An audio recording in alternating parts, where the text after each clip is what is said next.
Hey folks, Bill here again, GarageTalk Plaza. A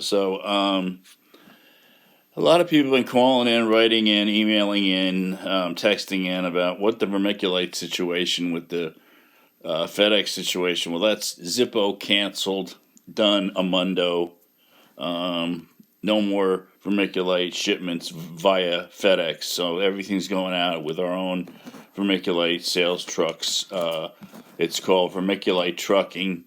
It's VT for short. Don't get it confused with another football team. When I moved down here, I'm like, why is everybody driving around with a Vermont flag on their car?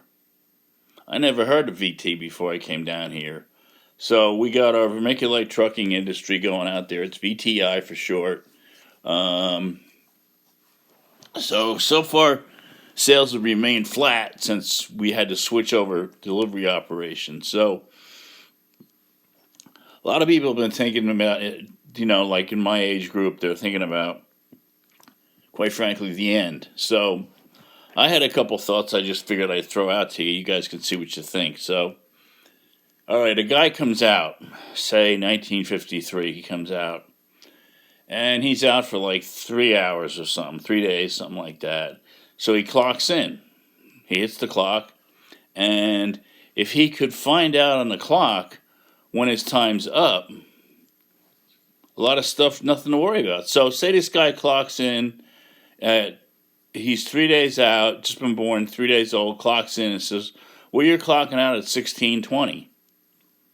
That guy doesn't have to worry about anything. He doesn't have to apply himself in high school, doesn't have to do anything because he's going to clock out at 16:20.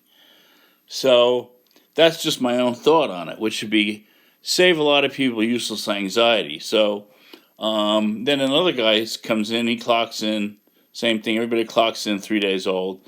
Then he finds out he's only going to clock out till 2180, something like that, 21 years, 80 days. So another guy doesn't have anything to worry about. Now, the guy that has something to worry about is a guy that clocks in 3 days old and finds out 70 years later he hasn't clocked out yet.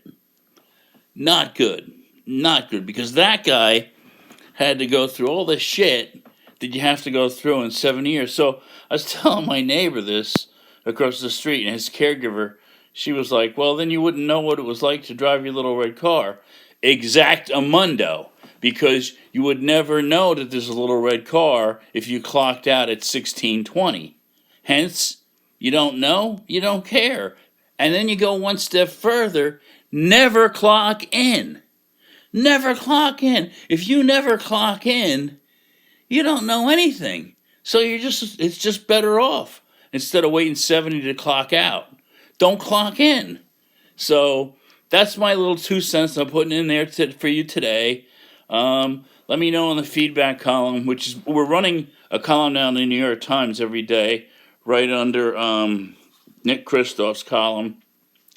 He takes a dim world view of everything that's going on in the Gaza Strip. I tell you, don't worry about it. Earl's on that. Big Earl's on that.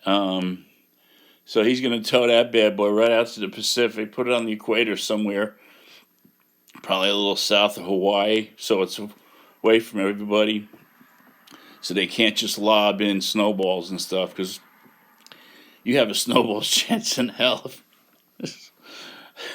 surviving the Gaza. Oh no, that's bad joke, okay? So anyway, just think about it. Don't clock in. Don't ever clock in. You don't have any issues. So I'm just saying, putting it out there.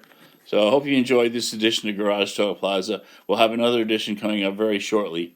Thanks for watching. Don't forget to hit that button and subscribe.